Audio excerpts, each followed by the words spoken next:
नमस्कार दोस्तों, स्वागत है आपका स्टडी फॉर सिविल सर्विसेज में। वीडियो को पूरा देखिए। कोई भी आपका फीडबैक है, कोई सजेशन है, तुरंत वीडियो में कमेंट करके जरूर बताइए। अच्छा लगे तो वीडियो लाइक जरूर कर लीजिए और ऐसे वीडियो लगातार फ्री में पाने के लिए चैनल को तुरंत सब्सक्राइब कर लीजिए और बेल आइकन को जरूर टैप कर लीजिए ताकि आगे भी सारे वीडियो आपको मिलते रहे। यूट्यूब में फॉलो करते हैं तो प्लीज ये वाला फ्री टेलीग्राम चैनल जरूर ज्वाइन कर लीजिएगा। सारे नोटिफिकेशन, सारे अपडेट यहीं पे आते हैं, ध्यान रखिएगा। स्टडी फॉर सिविल सर्विसेज का कोई भी पेड ग्रुप अगर आपको ज्वाइन करना है तो सिर्फ 856480530969606089786445 यही नंबर है हमारे, सिर्फ जहां पे कॉल या व्हाट्सएप कर सकते हैं। इंस्टाग्राम पे हमारा पेज जरूर फॉलो कर लीजिएगा, स्टडी फॉर सिविल .सर्विसेज है। ट्विटर पे हमको जरूर फॉलो कर लीजिएगा, @स्टडी फॉर सिविल्स है। नमस्कार दोस्तों, एक बार फिर से आपका बहुत बहुत स्वागत है स्टडी फॉर सिविल सर्विसेज में। और मैं एसके त्रिपाठी आज आप सभी के साथ जो हमारी daily current affairs news analysis की सीरीज है उसको यहाँ पर बाइलिंगुअल मैनर में कंटिन्यू करूंगा, कवर करूंगा। और ये जो आर्टिकल्स हैं वो गवर्नमेंट की जितनी भी लीडिंग वेबसाइट्स हैं, लीडिंग न्यूज़पेपर से वहां से कलेक्ट किए जाते हैं, फिर आप लोगों को यहाँ पर उपलब्ध कराए जाते हैं, जो आप लोगों के लिए स्पेशली फॉर यूपीएससी सीएससी और जो स्टेट पीसीएस के एग्जामिनेशन है उनके लिए प्रीलिम्स और मेंस दोनों ही पर्सपेक्टिव में ये सीरीज बहुत ही ज्यादा लाभदायी सिद्ध होगी। तो आप लोग इस सीरीज को कंटिन्यूअस देखें, सतत रूप से देखें और इसका महत्तम लाभ भी अर्जित करें। साथ ही दोस्तों, अगर आपने इस वीडियो में 10,000 लाइक्स का टारगेट कंप्लीट किया तो आप लोगों को इसकी जो पीडीएफ है वो प्रोवाइड की जाएगी फ्री ऑफ कॉस्ट। उसके लिए आप हमारा टेलीग्राम का चैनल ज्वाइन कर ले और जो हमारा इंस्टा का जो पेज है उसको भी फॉलो कर ले और सपोर्ट बनाए रखिए, क्योंकि आप लोगों के लिए लगातार काम किया जाता है ताकि आप लोगों को कोई भी परेशानी ना हो और हमारी पूरी टीम लगी रहती है। उसके लिए ज्यादा से ज्यादा लाइक करें, शेयर करें, कमेंट करें, मोटिवेट करें, है ना, सुप्तावस्था में ना रहे, थोड़ा सा सपोर्ट बनाए रखें। ठीक है, तो देखेंगे आज के किन टॉपिक्स को हम चर्चा करने जा रहे हैं। सबसे पहले पुनौरा धाम की बात करेंगे हम लोग। ये प्रसाद स्कीम वगैरह आप लोगों ने सुना होगा, जिसमें थीम बेस्ड जो हमारा हेरिटेज वाली साइट्स हैं उनको हम टूरिज्म के लिए क्या कर रहे हैं, मोबिलाइज कर रहे हैं। ठीक है, तो इसको देखेंगे हम। बिहार से, सीतामढ़ी से रिलेटेड है ना, तो देखेंगे वहां पर राम जानकी मंदिर वगैरह भी है, तो इसको देखेंगे, जीएस पेपर 1 में रख सकते हैं। इसके बाद दूसरा जो है डोनेट अ पेंशन स्कीम, मतलब जो अनऑर्गेनाइज सेक्टर के लोग हैं, है ना, जो वहां पर कार्यरत थे, उनको सोशल सिक्योरिटी नहीं मिलती, है ना, उनकी जो है आपकी पर कैपिटा इनकम उतनी नहीं होती है। ठीक है, तो यहां पर ये स्कीम लाई गई कि कोई भी व्यक्ति वॉलंटरली, मतलब स्वैच्छिक रूप से किसी ऐसे व्यक्ति की पेंशन का जो प्रीमियम है उसको क्या कर सकता है, वो वहां पर जमा कर सकता है। ठीक है, तो जो आपकी कल्याणकारी योजनाएं हैं, सामाजिक सुरक्षा के जो आयाम है उसके अंतर्गत आप इसको रख सकते हैं। ठीक है, तो ये आपका जीएस पेपर 2 में आ जाएगा। इसके बाद जो तीसरा है यहां पर रूपी डेप्रिसिएशन। इकोनॉमी के रोज आपको कोर टॉपिक्स मिल रहे हैं, अगर आप चाहें तो बहुत अच्छे से पूरी इकोनॉमिक्स को यहां पर रिवाइज कर सकते हैं। जो प्रैक्टिकल जो पूछा जाता है ना, उनकी बातें कर रहा हूं मैं यहां पर। तो रुपए का अवमूल्यन, सीधी बात है, हम जैसे ऑयल को इंपोर्ट करते हैं, हमारी 80-85% जो आवश्यकता है, ठीक, अब उसके प्राइस बढ़े तो हमारा इंपोर्ट बिल बढ़ गया, इंपोर्ट बिल बढ़ गया। हालांकि रुपये का डिप्रिसिएशन होगा तो हम जो एक्सपोर्ट करेंगे वो बढ़ेगा, लेकिन जो एक्सपोर्ट और इंपोर्ट का जो आप रेशियो देखेंगे तो इंपोर्ट बहुत ज्यादा करते हैं हम लोग और एक्सपोर्ट बहुत कम करते हैं। तो उससे क्या हमारा जो ट्रेड बैलेंस है, बैलेंस ऑफ पेमेंट है, जो करंट अकाउंट डेफिसिट है, वो बढ़ेगा कि नहीं बढ़ेगा, उस तरीके की चीजों को यहां पर देखेंगे। इकोनॉमिक्स से रिलेटेड है, जीएस पेपर 3 में रख सकते हैं। जेंडर इक्वालिटी की बात करेंगे यहां पर, जो लेबर फोर्स पार्टिसिपेशन है उनमें वुमेन्स का जो आपका पार्टिसिपेशन है उससे रिलेटेड डेटा है कि यहां पर जो वो आपका डिस्पैरिटी है वो और ज्यादा बढ़ रही है। तो उसके रीजंस बहुत सारे बताए जा रहे हैं। बहुत इंपॉर्टेंट टॉपिक होते हैं ये सोशल जस्टिस वाले, सोशल इशू, क्योंकि आप लोगों को सिविल सर्वेंट बनके करना अल्टीमेटली यही है। ठीक है, तो ये देखेंगे हम, जीएस पेपर 1-2 में पूछा जा सकता है इसको। ठीक है, और इसके बाद नेशनल सुपर कंप्यूटिंग जो मिशन है उसके अंतर्गत एक और उन्नत और सबसे जो है आपका शक्तिशाली सुपर कंप्यूटर को वहां पर आईआईएससी बैंगलोर के द्वारा निर्मित किया गया है, स्थापित किया गया है। तो देखेंगे हम परम से जो आपका परम प्रवेग है ना, जो अभी वाला नाम है, परम शक्ति सुना होगा, परम युवा सुना होगा, उसी का कंटिन्यूएशन है ना। तो इसको देखेंगे हम लोग, थर्ड पेपर का पार्ट है साइंस एंड टेक का। तो सबसे पहले टॉपिक को हम यहाँ पर डिटेल में डिस्कस करेंगे। तो इसको ध्यान से देखने की जरूरत है कि ये है कहां पर, है ना, किसकी स्कीम है, किस स्कीम के अंतर्गत रखा गया है, क्या इसका विजन है ना। तो अभी आपको पता होगा, प्रसाद स्कीम आप लोगों ने पढ़ा होगा, पहले ही लॉन्च की गई थी ये आपकी। ठीक है, तो उसी के अंतर्गत जो है इसको क्या किया गया, जो पुनौरा धाम है, बिहार स्टेट गवर्नमेंट ने वहां पर अनुरोध किया था, किससे, टूरिज्म मिनिस्ट्री से, कि भैया इसको स्वदेश दर्शन योजना के अंतर्गत जो रामायण सर्किट है ना उसमें शामिल किया जाए। तो शामिल किया गया। अब इसको जो है हाल ही में पर्यटन मंत्रालय ने जो प्रसाद योजना उसके अंतर्गत भी शामिल कर लिया। तो बीपीएससी के लिए तो बहुत इंपॉर्टेंट हो गया ये, और हमारे यूपीएससी के लिए भी, ठीक है ना, प्रीलिम्स के लिए, और मेंस में हम एज अ एग्जांपल इसको कोट कर सकते हैं। अब यहां पर की पॉइंट्स देखना है तो भैया इसको जो हमारी माता सीता है ना, उनकी बर्थ प्लेस के रूप में जाना जाता है ना, पुनौरा धाम को। कहां है? तो ये पुनौरा विलेज है सीतामढ़ी टाउन के अंतर्गत, कहां पर? बिहार में। अब ये जो है आपका यहां पर राम जानकी टेम्पल है, ठीक है, और सीता कुंड नामक एक जो है पॉन्ड भी है और एक हॉल है यहां पर, ठीक है। अब यहां पर देखना है हमको स्वदेश दर्शन स्कीम के अंतर्गत जो बिहार में है कौन कौन सी जो है साइट्स का विकास वगैरह किया जा रहा है। तो यहां पर इंटीग्रेटेड डेवलपमेंट है, हो रहा है, स्पिरिचुअल सर्किट का डेवलपमेंट हो रहा है, बुद्धिस्ट सर्किट का, बुद्ध जी का पूरा जीवन वहां से संदर्भित है, आप देखते होंगे। इसके बाद यहां पर जो है पिलग्रिमेज सर्किट का भी जो है विकास किया जा रहा है और गांधी सर्किट का भी देख जाइएगा। प्रसाद स्कीम के बारे में जानना जरूरी है हमारे लिए, ठीक है। तो अब यहां पर जो प्रसाद स्कीम के बारे में देखेंगे कि सबसे पहले किस मिनिस्ट्री ने लॉन्च किया, तो मिनिस्ट्री ऑफ टूरिज्म है, उसके ऑब्जेक्टिव्स क्या है ये देख लेंगे। तो यहां पर एकीकृत होलिस्टिक अप्रोच में डेवलपमेंट करना है, आइडेंटिफाई करके हमको पिलग्रिमेज डेस्टिनेशंस को, ठीक है ना, टूरिज्म से रिलेटेड है, वहां पर आइडेंटिफाई करेंगे हम हेरिटेज जो हमारे तीर्थ स्थल है और उनका समग्र विकास करेंगे। फिर उन महत्वपूर्ण जो तीर्थ स्थल है जो आपके हेरिटेज साइट से विरासत स्थल, उनका रीजनोवेशन भी करेंगे और आध्यात्मिक संवर्धन वगैरह भी करेंगे। इसके बाद यहां पर कम्युनिटी बेस्ड डेवलपमेंट की बात की जाएगी और यहां पर अवेयरनेस भी लोगों के बीच में फैलाया जाएगा, क्योंकि जब तक लोकल कम्युनिटी, जब तक वहां की कम्युनिटी का पार्टिसिपेशन नहीं होगा तो योजना को जो है जो अपेक्षित वहां पर सफलता मिलनी चाहिए वो नहीं मिलती। इसलिए इस तरीके के आयाम को एम्बेडेड किया जाता है, मोस्टली सारी आप स्कीम्स में देखेंगे। इसके बाद यहां पर जो इंफ्रास्ट्रक्चर के संदर्भ में जो गैप है उसको भी हम क्या करेंगे, स्ट्रेंथन करेंगे, वहां पर जो कमियां है उसको दूर करने के लिए प्रयास करेंगे और इंफ्रास्ट्रक्चर को सुदृढ़ करेंगे। स्वदेश दर्शन योजना के बारे में देख लीजिए, ये 2014-15 में लॉन्च की गई थी, सेंट्रल सेक्टर स्कीम है ये आपकी। इसमें भी एकीकृत विकास करना और इसमें थीम बेस्ड टूरिस्ट सर्किट को यहां पर विकसित करना, ठीक है। स्वदेश में थीम बेस्ड है ना। अब इसको भी जो लॉन्च किया गया टूरिज्म मिनिस्ट्री ने किया, इसका मेन ऑब्जेक्टिव क्या है कि भैया जो टूरिज्म सेक्टर है उसको मोबिलाइज करना, और आपको पता ही होगा कि ये जॉब क्रिएशन के लिए भी मेजर इंजन के रूप में काम कर सकता है। आप फर्स्ट वर्ल्ड वॉर के बाद देखिए 1930 का जो दशक है जहां पर वर्ल्ड में ग्रेट डिप्रेशन आता है जो आपका है ना, तो वैश्विक आर्थिक महामंदी के रूप में, उसके बाद आप देखिए कि कुछ जो देश है वो आपके टूरिज्म से ही डेवलप्ड हो गए, समझ रहे। तो अभी भी हमारे यहाँ जो टूरिज्म सेक्टर है उसका विकास अपेक्षित रूप में नहीं हुआ, अपेक्षित संदर्भ में नहीं हुआ है, इसलिए ये प्रायोरिटी में रखा जाता है, ठीक है। इसके बाद आगे की ओर चलेंगे और जो नेक्स्ट हमारा टॉपिक है पेंशन, जो आपका दान करे योजना है, डोनेट अ पेंशन स्कीम, बहुत इंपॉर्टेंट है, लेबर मिनिस्ट्री ने लॉन्च किया इसको, स्कीम को, ठीक है। अब इसमें किया क्या जाएगा कि कोई भी व्यक्ति, कोई भी नागरिक जो है वो प्रीमियम अमाउंट जो होता है अनऑर्गेनाइज सेक्टर में जो लोग काम कर रहे हैं, प्रधानमंत्री श्रम योगी मानधन स्कीम में जो प्रीमियम जमा करना है, अब वो कोई भी व्यक्ति अगर चाहे तो वहां पर उस किसी भी व्यक्ति के लिए जो आपका असंगठित क्षेत्र में काम कर रहे हैं उनकी वो प्रीमियम जमा कर देंगे। तो जो सोशल सिक्योरिटी से वो लोग वंचित हो जाते हैं वो उसको अवेल कर पाएंगे, ठीक है। अब यहां पर इसके बारे में बताया जा रहा है। तो ये सीधी बात है, नागरिक जो होते हैं है ना, वो यहां पर क्या कर सकते हैं, कंट्रीब्यूट कर सकते हैं। अब किनको करेंगे, तो अब असंगठित क्षेत्र में देख लीजिए, डोमेस्टिक वर्कर्स हो गए, ड्राइवर्स हो गए, है ना, जो देखभाल करने वाले लोग हो गए, नर्स वगैरह हो गए, तो वो जो है उनको जो है वहां पर सहयोग किया जाएगा, ठीक। इसके बाद इसमें किस तरीके से डोनर जो है पे करेगा कंट्रीब्यूशन, तो जो डोनर होगा वो कम से कम 1 वर्ष के लिए करेगा और प्रीमियम की जो राशि है 660 रुपीज से लेकर 2400 तक है ना, वो डिपेंड करेगा उनकी एज पर, ठीक है, जो व्यक्ति वहां पर लाभार्थी है। अब यहां पर प्रधानमंत्री श्रम योगी मानधन स्कीम के बारे में देख लेते हैं हम लोग, ठीक है। तो यहां पर 50-50 वॉलेंट्री और कॉन्ट्रीब्यूटरी पेंशन स्कीम है ये आपका, 50-50 बेसिक मतलब बेसिस पे है ना, 50% जो और 50% स्वैच्छिक और अंशदायी। इसमें जो बेनिफिशियरी होगी उसमें एक एज का क्राइटेरिया रखा गया है ना, आयु विशिष्ट योगदान होता है इसमें, केंद्र सरकार का योगदान जो है वहां पर किया जाता है सेंट्रल सेक्टर का,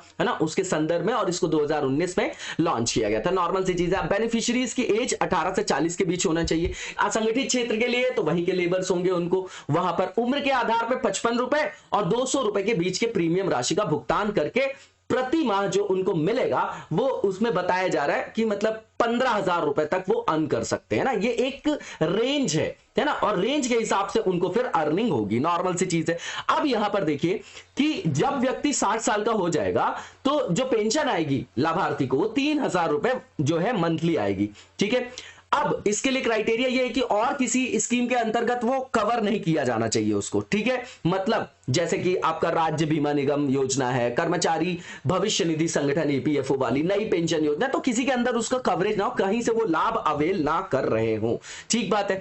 अब ये आपका इनकम टैक्स पे ही नहीं होना चाहिए जो लाभार्थी है, ठीक है। और इसको जो आपका इंप्लीमेंट किया जाएगा, किसके द्वारा किया जाएगा, तो एलआईसी है, सीएससी जो है आपका e governance service India limited, उनके द्वारा जो है इसको क्या किया जाएगा, इंप्लीमेंट किया जाएगा। एलआईसी तो वहां पर आएगा ही, ठीक है। अब यहां पर आगे की ओर चलेंगे हम लोग, और यहां पर जो बताया जा रहा है रूपी डेप्रिसिएशन के बारे में, है ना। बिल्कुल सिंपल सा टॉपिक है ये आपका, है ना, और इसको हम लोग देखेंगे, बहुत इंपॉर्टेंट है ये आपका। यहां पर इकोनॉमिक्स को पूरा रिवाइज कर जाइएगा एक बार। ये यूक्रेन और रशिया का जो क्राइसिस चल रहा है उसके कारण बहुत सारी चीजें आपको कोर कॉन्सेप्ट यहीं से क्लियर हो जाएगी। सीधी बात है, रुपी की वैल्यू सिंक हो रही है, क्यों हो रही है, रिकॉर्ड लो पे देखी जा रही है, क्योंकि ऑयल का जो प्राइसेस है वो रिकॉर्ड हाई पर बैठा हुआ है। अब आप ब्रेंट क्रूड का अगर देखेंगे प्राइस, तो $125 पर बैरल है, ये ऑल टाइम हाई के करीब है, ठीक है। तो यहां पर इंडिया का जो इंपोर्ट है किसके संदर्भ में, क्रूड ऑयल की जो हमारी रिक्वायरमेंट्स है उसके रेस्पेक्ट में, तो हम 80% अपनी जरूरत का जो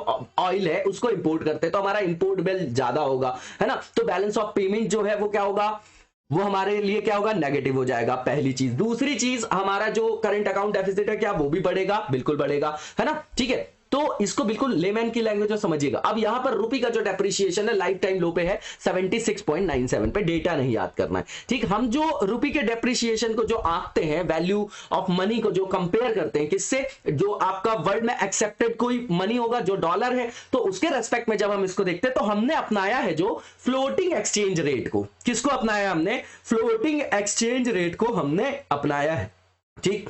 अब समझिएगा कि फ्लोटिंग एक्सचेंज रेट को कब से अडॉप्ट किया है वो देखेंगे हम। 1975 से पार्शियल को किया था हमने, पार्शियल फ्लोटिंग, और उसके बाद 1993 से हमने जो है fully dependent floating rate system को अपनाया है, ठीक। ये नॉर्मल सी चीज है। अब यहां पर समझिएगा कि जो एक्सचेंज रेट है, फ्लोटिंग एक्सचेंज रेट सिस्टम जिसको बोलते हैं, या जो डिक्रीज हो रहा है एक्सचेंज रेट में, इसका मतलब ही बोला जाता है कि भैया इंडियन करेंसी का जो है अवमूल्यन हो रहा है, उसकी वैल्यू कम हो रही है, ठीक है। अब यहां पर समझिएगा कि ये तो नॉर्मल सी चीज है, कब अडॉप्ट किया गया। अब इसके पीछे के रीजन जान लेते हैं। तो सीधी बात है, डिमांड डॉलर की बढ़ गई, ठीक है, या रिडक्शन हो गया सप्लाई में, ठीक है।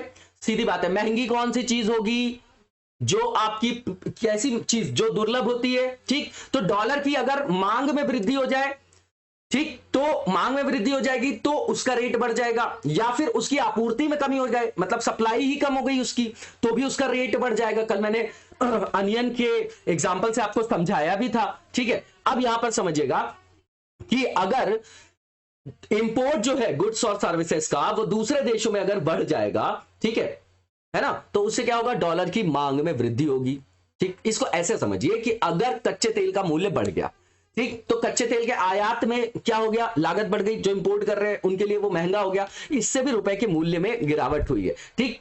अब समझिएगा कि निर्यात में कमी हुई, उससे प्रत्यक्ष विदेशी निवेश भी कम हुआ, जो आपका एफडीआई एफपीआई है उसमें भी कमी आई, जो रेमिटेंसेस आ रहे थे आपके उसमें भी कमी देखी गई, तो उससे क्या हुआ, ओवरऑल क्या हुआ, रिडक्शन हुआ हमारा, किसमें, डेप्रिसिएशन हुआ, किसकी वैल्यू में, रुपी की वैल्यू में। नॉर्मल सी चीज है। अब यहां पर इंडियन इकोनॉमी में इंपैक्ट बताइए, तो सीधी बात है, हमारा ट्रेड बैलेंस जो है नेगेटिवली इंपैक्ट होगा, ठीक है। इंपोर्ट बिल बढ़ गया हमारा, रुपी का डेप्रिसिएशन हो गया। अब उससे एक्सपोर्ट तो बढ़ा है, लेकिन एक्सपोर्ट और इंपोर्ट का जो दोनों का आप कंपेरिजन करेंगे तो इंपोर्ट ज्यादा कर रहे हैं हम, एक्सपोर्ट कम कर रहे हैं, कमोडिटी से भी फर्क पड़ता है। अब इंपोर्ट हम क्रूड ऑयल, ब्रेंट ऑयल कर रहे हैं, है ना, मतलब जो ऑयल है वो कर रहे हैं, एडिबल ऑयल कर रहे हैं, और बेच क्या रहे हैं हम, अल्फांसो, ठीक है। समझ रहे हैं आप, इन चीजों को आप कनेक्ट करके देखिएगा, ठीक। अब यहां पर जो हायर वैल्यू होगी अगर इंपोर्टेड गुड्स की, तो इससे इन्फ्लेशन भी बढ़ेगा इंडिया में, तो इंपोर्ट लेड इन्फ्लेशन वहां पर बढ़ जाएगा, ठीक है। अब यहां पर जो वोलेटिलिटी होती है एक्सचेंज रेट में, इसको कम करने के लिए आरबीआई जो अपना रिजर्व उसका फॉरेक्स होता है, उससे वो फिर सप्लाई को जो है बैलेंस करता है, किसको, जो डॉलर की सप्लाई है ना। तो विदेशी मुद्रा भंडार से फिर डॉलर को मार्केट में लाया जाता है ना। उससे भी क्या होता है, जो हमारा फॉरेक्स रिजर्व है वो भी तो कम होता है, क्योंकि ये तो हमको जो हमारी मतलब ऐसी कंटिजेंसी वाली, जैसे आकस्मिकता वाली कोई अगर परिस्थिति उत्पन्न हो जाती है उसके लिए होता है ये, है ना, ठीक है, तो उससे ये भी एक हमारे ऊपर ऋणात्मक प्रभाव कि हमारा फॉरेक्स रिजर्व कम हो रहा है। ठीक, इसके साथ ही जो एक्सटर्नल कॉमर्शियल बोरोइंग है उसकी भी कॉस्ट यहां पर बढ़ जाती है। ठीक है, अब डेप्रिशिएट अगर रुपी का हो रहा है तो ये इंटरेस्ट रेट को क्या करेगा, हाइक करेगा आरबीआई के लिए। ठीक है ना, उसकी जो समेकित मासिक किस्त है उसमें भी बढ़ोतरी हो सकती है ना, ब्याज दरों में बढ़ोतरी की जा सकती है रुपए के अवमूल्यन से। ठीक है ना, नॉर्मल सी चीजें देख जाएगा। जेंडर इक्वालिटी की बात करेंगे तो यहां से बताया जा रहा है कि भारत में जो 95% वर्किंग वुमेन है वो इनफॉर्मल वर्कर्स हैं। तो अगर इनफॉर्मल वर्कर्स हैं तो सोशल सिक्योरिटी नहीं मिल रही उनको, मैटरनिटी बेनिफिट्स नहीं मिल रहे उनको, नॉर्मल सी चीज है। अब यहां पर बच्चे की जो मतलब देखिए यहां पर समझिएगा, यहां पर लैक ऑफ अफोर्डेबल और क्वालिटी चाइल्ड केयर सर्विसेज की बात करें, चाहे मैटरनिटी बेनिफिट्स, अब वुमेन्स से रिलेटेड ये किस तरीके के प्रावधान है बताइएगा, सोशल जो आपकी सिक्योरिटी क्या उससे रिलेटेड नहीं है। अब अगर उनको इन सब चीजों की पहुंच सुनिश्चित नहीं की जाएगी तो उससे क्या होगा कि जो आपकी वर्किंग वुमेन्स होगी उनके ऊपर बोझ ज्यादा होगा, डुअल बर्डन बोलते हैं इसको, घर का भी बाहर का भी। अब उससे क्या होगा, जेंडर और जो आपका क्लास, इन दोनों के बीच में जो आपकी डिस्पैरिटी है वो लगातार बढ़ती जाएगी। अब यहाँ पे कुछ डेटा है, ये अपने पास आप रख सकते हैं, बहुत इंपॉर्टेंट भी है। भारत में अगर हम देखें वर्क फोर्स या लेबर फोर्स पार्टिसिपेशन है तो महिलाओं की जो आपकी भागीदारी है 1990 के डिकेड से लगातार गिरावट आ रही है यहां पर। ठीक है, अब ये हमारे एसडीजी के अंतर्गत लक्ष्य भी है, तो समावेशी सतत विकास को हम यहां पर सुनिश्चित भी नहीं कर सकते इसके द्वारा। अब लेबर फोर्स की अगर बात करेंगे हम यहां पर, तो अगर किसी पर्टिकुलर कंट्री के लिए बात करें तो किसको बोलते हैं लेबर फोर्स में, कि जो आपके कार्यशील जनसंख्या है ना, जैसे 15 से 59 हमारे यहां, तो कार्यशील जनसंख्या का जो आयाम होता है वहां पर संदर्भ होता है कि कितने लोग यहां पर इंडल्ज है, उनको लेबर फोर्स में गिना जाता है। नॉर्मल सी डेफिनेशन है बिल्कुल, ठीक है ना, जो अभी कार्यरत है। अब ट्रेंड देखें लेबर फोर्स पार्टिसिपेशन का, तो हमारे यहां 1990 में महिलाओं का जो कार्यबल में जो आपकी भागीदारी थी 52% था, अभी जाके वो 26 हो गया है। तो देखिए यहां पर सीधा आधा हो गया। ठीक, अब 1990 के दशक में, ये ग्रामीण के संदर्भ में बता रहे हैं ना, ग्रामीण संदर्भ में जो लेबर फोर्स पार्टिसिपेशन में फीमेल्स का कंट्रीब्यूशन था। उसके बाद आप यहां पर देखिए कि 1990 के दशक में जो शहरी श्रम शक्ति में महिलाओं की भागीदारी थी 25% थी, अब ये घट के कितनी हो गई 22.3%। ठीक है, अब 1990 के दशक में अगर ओवरऑल देखें तो इंडियन इकोनॉमी में जो लेबर फोर्स पार्टिसिपेशन में जो रिप्रेजेंटेशन था महिलाओं का वो 45.2% था, ये कम होकर 25.3% हो गया। ठीक, अब यहां पर 17-18 का डेटा बता रहे हैं, 2017-18 का, तो बोल रहे हैं कि भैया जो टोटल लेबर फोर्स पार्टिसिपेशन की दर थी वो 50% थी, है ना, 50% थी बोल रहे हैं, है ना। अब यहां पर मेल का जो लेबर फोर्स पार्टिसिपेशन रेट था वो बहुत ज्यादा था, 75% था, 75% था, फीमेल्स का केवल 25%। इसमें से कुछ डेटा रखिएगा बस आप अपने पास आप, तो जो ये गैप था वो बहुत ज्यादा हो रहा है, अंतराल, है ना, तो इससे लैंगिक असमानता बढ़ रही है कि नहीं बढ़ रही, मेल्स और फीमेल्स के बीच में जो आपका क्या था आपका डिस्पैरिटी, वो लगातार बढ़ती जा रही। अब वर्ल्ड इकोनॉमिक फोरम का एक डेटा है, उन्होंने बताया है कि अगर जो लेबर फोर्स पार्टिसिपेशन है उसमें अगर फीमेल्स का जो रिप्रेजेंटेशन है अगर वो बढ़ जाए, है ना, अगर वो बढ़ता है और महिलाओं का जो आपका योगदान है और वो पुरुषों के बराबर हो जाए, तो उससे डायरेक्टली जो जीडीपी में ग्रोथ देखी जाएगी इंडिया के, वो 27% तक की ग्रोथ देखी जा सकती है। इंपॉर्टेंट है, एंजेला मार्केल जी का स्टेटमेंट में बार बार कोट करता हूं, वो भी आता है ना, जर्मनी जो आपकी चांसलर है जर्मन की, है ना, तो बहुत इंपॉर्टेंट पर्सनालिटी भी है, उनका लगातार जो है स्टेटमेंट आता रहता है इस संदर्भ में। तो यहां पर आप देखिएगा कि अगर महिला श्रम बल में अगर जो वर्किंग जो वुमेन्स है इनका कंट्रीब्यूशन लेबर फोर्स पार्टिसिपेशन में अगर देखा जाए, लेबर फोर्स में बढ़ता जाएगा, तो इससे क्या होगा, केवल इकोनॉमिक बेनिफिट नहीं है, इससे उनका एम्पावरमेंट होगा, तो सोशल और पॉलिटिकल गेन भी वहां पर मिल सकता है और ओवरऑल समग्र विकास को सुनिश्चित किया जा सकता है। ठीक है, अब यहां पर गिरावट के कारण बता रहे कि क्या कारण है कि इनकी जो आपकी फीमेल्स की जो लेबर फोर्स पार्टिसिपेशन में डिक्लिनेशन देखा जा रहा है, डिक्लाइन, तो क्या कारण है। तो 2019-20 में आप देखेंगे तो हायर एजुकेशन में महिलाओं का जो आपका, जिसको हम नामांकन अनुपात बोलते हैं, है ना, ग्रॉस एनरोलमेंट रेशियो बोलते हैं उनको, तो जो वो लगातार बढ़ रहा था, है ना, 27.3% था, पुरुषों का यहां पर 26.9% था। तो भैया जब वो पढ़ने के लिए चले गए तो वहां पर ये गैप देखा गया, ये एक पॉइंट आप अपने पास रख सकते हैं। इसके बाद लगातार लोगों की जो आपकी पर कैपिटा इनकम है वो बढ़ रही है, हाउस होल्ड्स की, ठीक है, तो कम वुमेन्स जो है घर से बाहर निकल के रोजगार करने की इच्छा रखती हैं, ये एक कारण है। इसके बाद कल्चरल फैक्टर्स तो है ही, है ना, महिलाएं बाहर निकलेंगी, कहां जॉब करेंगी, क्यों करेंगी, हमारे घर की इज्जत चली जाएगी, सोशल स्टिग्मा, सोशल कंस्ट्रेंट्स, है ना, और पैट्रियार्की वगैरह। पैट्रियार्की मैंने कई बार आपको एलोबरेट भी किया, बहुत बड़ा कॉन्सेप्ट है ये, एक शब्द लिख देते हैं हम खत्म हो जाता है, लिख सकते हैं आप यहां पर। तो इस तरीके की जो सामाजिक रूढ़ियां हैं, जो सामाजिक जो आपके कलंक के रूप में जो देखा जाता है ना, वो भी एक फैक्टर है हमारे यहाँ, बहुत बड़ा रोल प्ले करता है ये। इसके बाद जो एग्रीकल्चर सेक्टर है उसमें लगातार जो है गिरावट देखी जा रही है। तो कृषि क्षेत्र से जो महिलाएं बाहर आ रही हैं उनको उसका विकल्प नहीं मिल रहा है कि मैन्युफैक्चरिंग सेक्टर में उनको रोजगार के पर्याप्त अवसर नहीं मिल पा रहे हैं, है ना, वो भी एक कारण। गवर्नमेंट ने क्या क्या इनिशिएटिव्स लिए तो देख सकते हैं हम लोग। सबसे पहला sexual harassment of women and workplace है, यहां पर प्रिवेंशन प्रोहिबिशन रेड्रेसल एक्ट 2013 का, विशाखा गाइडलाइंस है, महिला शक्ति केंद्र है, वन स्टॉप सेंटर है यहां पर, है ना, वुमेन हेल्पलाइन जो है प्रोवाइड की गई उनकी सुरक्षा के लिए, ठीक है, ये सब देख जाइएगा आप लोग। मुद्रा, स्टैंड अप इंडिया, महिला क्वायर, महिला ई हार्ट, है ना, बहुत सारी स्कीम्स है। किरण स्कीम है आपकी महिलाओं को विज्ञान के क्षेत्र में आगे बढ़ाने के लिए, बहुत सारी चीजें। राष्ट्रीय महिला कोष है जो माइक्रो क्रेडिट उनको जो है प्रोवाइड करती है। Prime minister employment generation programme है, दीनदयाल अंत्योदय योजना है, नेशनल रूरल लाइवलीहुड मिशन है। तो ये सब देख जाइए, कोट करने के लिए होता है, आंसर में भी ऐसे लिखना पड़ता है। अब आगे का रास्ता क्या है तो सीधी बात है, केयर इकोनॉमी में जो हमको इन्वेस्टमेंट बढ़ाना है 2030 तक, तो उसके द्वारा भारत में टोटल 69 मिलियन जो है एम्प्लॉयमेंट जनरेशन की कैपेसिटी है। उसके बाद स्वास्थ्य और शिक्षा पर जितना अधिक निवेश हम करेंगे उससे रोजगार के अधिक अवसर क्या होंगे, उत्पन्न होंगे, नॉर्मल सी चीज है, ठीक है भैया।